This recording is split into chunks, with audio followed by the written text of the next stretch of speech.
Thanks for joining us for the Cultured Meat and Future Food Show. This is a special edition episode featuring the recent announcement from Eat Just Inc. The company recently announced that after a rigorous review process, its cultured chicken has been approved for sale in Singapore as an ingredient in chicken bites. The company has developed other cultured chicken formats that will be an extension to this product line. And on today's episode, we have one of our former guests, Dr. Vitor Santo, the Director of Cellular Agriculture at Eat Just Inc., here to explain to us exactly what this means for the cultured meat industry. So without further ado, let's jump right into it. Thanks for joining us on the Cultured Meat and Future Food Show. Welcome, Vitor. Hi, Alex. Thanks for having me. So there's been some big news, tons of buzz going around, and not just inside the food and biotech world. Tell us really what all this buzz is about. Yeah, we just got this big announcement and a big development for the whole cellular agriculture field and food industry in general.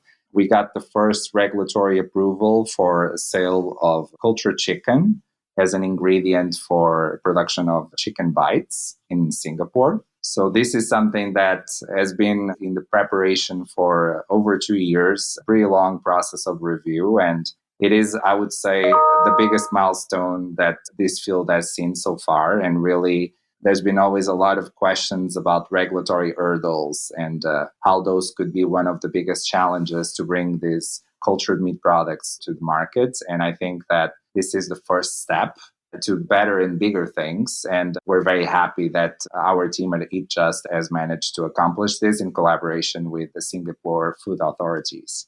Great. And we've known that there are different groups really pushing for this effort across regulatory approval. Did your team know that Singapore was going to be the first, or was it more of just going after different jurisdictions and then Singapore ends up hitting? Or was Singapore always part of the strategy? We have identified Singapore as a target for our products pretty early on. At Eat Just, we do have also our egg business, as you know, and we have also made very recently a couple of announcements, and we're expanding in Asia pretty much by building also a plant-based facility in Singapore. So obviously Singapore is very open to food innovation. They're definitely very invested in being this technology hub for the food industry for a lot of different reasons. And also a lot of the motivations for us to do cultured meat in the first place, concerns of food safety are pretty prevalent as well and prominent in Asia. So definitely Singapore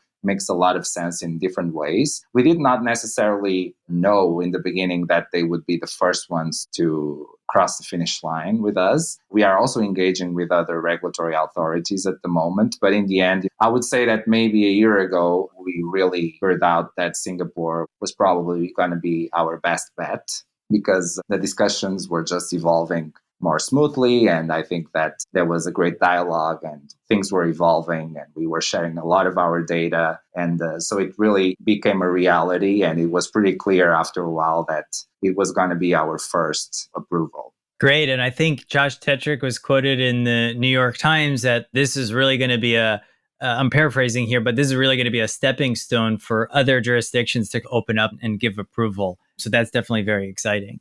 Yeah, absolutely. I think the most difficult part is always breaking the ice, right? Like first approval, and there's been a lot of anticipation for this moment and even some questions about how would the regulatory framework be built around this type of products. Singapore has already released their framework earlier, like a year ago approximately. And so that already has shown that they were getting ready and prepared for this. And I believe some of the communications we had with them also contributed for that. So I think that now the next steps is to really have other countries like the US, for instance, really also establish those frameworks. The good thing about this opportunity as well is that, okay, now we have gotten this approval. So now it's very likely that ourselves with other versions of the product and also even other companies as well will now be able to get probably smoother and easier regulatory evaluations because at least now the requirements are much more established. And I think that's what we were lacking.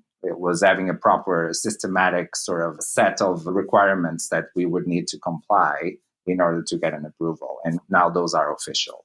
Great. And you mentioned there was one kind of specific product type that got approvals. I think you said chicken bites. Is that correct? Yes, that's correct. So there could be other types of products that very soon get additional approval as well. Yes, that's right. Here at Just, we have been developing a lot of different prototypes and product formats. So the chicken bites were the first product that we have engaged with the SFA. But since then, as I was saying, it has been a pretty long process. So we have improved and developed our products, and we have different formats like the chicken breast, for instance, and I think that has been already pretty well publicized as well. So that's the next version that we are aiming to get approval pretty quickly as well. I was also referring earlier is that since now we got the approval for the ingredient, right, the cultured chicken, so now we can use it in different formats. So I think that's the whole purpose now. We can be more creative and really complying with the requirements from SFA still, but pretty much the approval of the ingredient was the biggest accomplishment here. Great. So let's talk about the chicken bites product in Singapore specifically. Mhm. What will really be the next steps in terms of potential release opportunities? Are we going to see release at certain restaurants? Is retail on the map? What can we expect there? Yeah, so for now, the launch is going to happen in restaurants, right? We're not yet producing at a scale that allow us to go to retail immediately. We still have some work to do there. Also bear in mind, Alex, that even though we have been producing for over 2 years cultured chicken consistently in our process, as we have announced in our press release, we were also, waiting for this approval. So we were not just producing chicken for the sake of feeding ourselves, let's say it just. So now that we got the approval, we can really, really focus on improving our scale up efforts and really bulk our production capacity so we can start feeding into not only restaurants, but then in the future also retail. But there's definitely still work to be done there. So I think that what we can expect at this point is really a launch in a restaurant. And then in next year, we can expand to more restaurants. But for the next year, at least, that's the plan. Great. And from a manufacturing standpoint, since approval is in Singapore, will manufacturing be done in Singapore or perhaps in the US and then sent to Singapore? We do have manufacturing capacity in the US, which we have used a lot for development purposes. We have our product development and food sciences team here that need this product to essentially continue to improve the formulation. I can tell you that before our call today, I was just testing next versions of our chicken bites. So it's just an evolving process. So we always will have an internal production, but for commercial purposes, now our focus, since we got the approval in Singapore, is really focus more on internal production in the country, in Singapore. And we already have that ongoing. So that's also something that we're happy. So it will be just also a much smoother process when it comes to operations. So essentially everything will be done in the same place, the same country. It's just it's an easier workflow and makes much more sense. Great. And so since we last had the podcast recording back in May of 2019, have there been any kind of major technological advancements that have taken place that you might be able to share, either optimizing efficiency or anything like that? Yeah, so I think that we have been working a lot on making sure that we got this consistency of production at scale. And that's something that we have demonstrated both for serum containing and serum free processes. So that's something that we have certainly improved a lot since the last time we spoke.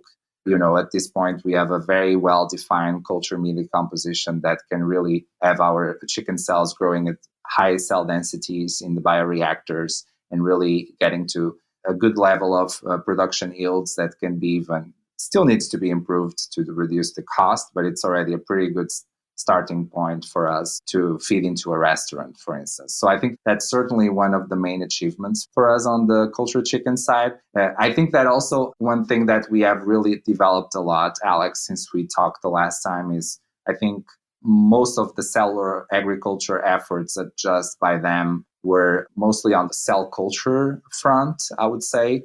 The formulation and texture improvements were still, I would say, in a pretty early stage. But now, since we're launching, we have a lot more product being produced consistently. We have been putting more and more effort into the actual finished product. and different product formats, which for me it's really exciting because it doesn't feel anymore like a project from the bench. We're really turning this into more of a food product and really giving more efforts in that part of the whole project. The other development, I would say, it's on the next type of products like beef. So we have done a lot of work on Wagyu beef, as we have also announced, and we actually are ready as well to scale to a very similar level to where we are with chicken. So next year, most likely, you're going to hear from us again on pretty exciting prototypes on the beef side. So, with a lot of the product releases just across the industry in general, the question often comes up in consumers' heads in that what percentage of the product is the cultured meat product? Can you comment for this product that got approval in Singapore, what the plans are in terms of what percentage of that product will be a cultured meat product? I can tell you that our main ingredient in the chicken bites is definitely cultured chicken. The cell-based component, the animal cell-based component, is by far the one that is in higher concentration. And in my opinion, and I think I can speak for Just in this matter, is really a critical aspect of this product being called cultured meat or cultivated meat, depending on the terminology that each company decides to go for. I don't think there's a set in stone percentage at this point. And I think, again, that might change a little bit depending on the regulatory authorities that are reviewing it. I think that's still open for debate. But I do think that in order for us to have an honest also dialogue with consumers, even if it's an hybrid product with, let's say, a plant-based component like ours is, the animal cells need to be clearly the winner in the product. They need to be the main provider of flavor, of the nutritional components, and essentially be the star of the show. And that's something that we have thought from the beginning, and now we're very happy. We're essentially at higher than 70% of cells in the finished product. That's our baseline at this point. Great. And the last time we spoke, we were talking about a future where we could imagine a Iberico ham that's fully cultured meat. And I'm hoping we get closer to that. And I think this achievement shows a lot of optimism that we will get there soon. I think so. I think that, that's the beauty of also finding like all these regional sort of niche products, right? Depending on the country and depending on the cultures and traditions of history of consumption. So I'm very excited about the different opportunities and different types of products that we can develop. I wish we had more time, Alex, and more people that we could explore all of those. For now, we're really tackling the main proteins. So chicken and beef are really the reasons why we're so focused on those is really the main ones that are consumed and also have the strongest environmental impact. Pork could also be, obviously, it's also up there. So I'm very excited about those products. I congratulate your team on this wonderful achievement. Do you have any last insights for the listeners today? Yeah, I think that I would like people to pay attention and stay tuned for what's coming next. We have more exciting news coming up soon. So I think, especially with an upcoming launch, I think that's going to be even a bigger milestone than these regulatory approvals. So finally being able to feed the consumers and starting getting that nice feedback and that historical of consumption. That's something that I'm really looking forward. And for now, it's Singapore, but I really hope that we can trigger now all this movement to have it also happening pretty soon in other countries and in the US included. We are definitely hopeful and optimistic about it as well. And this is really the first step. So thank you so much for your time. Thanks, Alex. This has been great. And thanks for having me. This program was produced by H Media. We'll see you soon.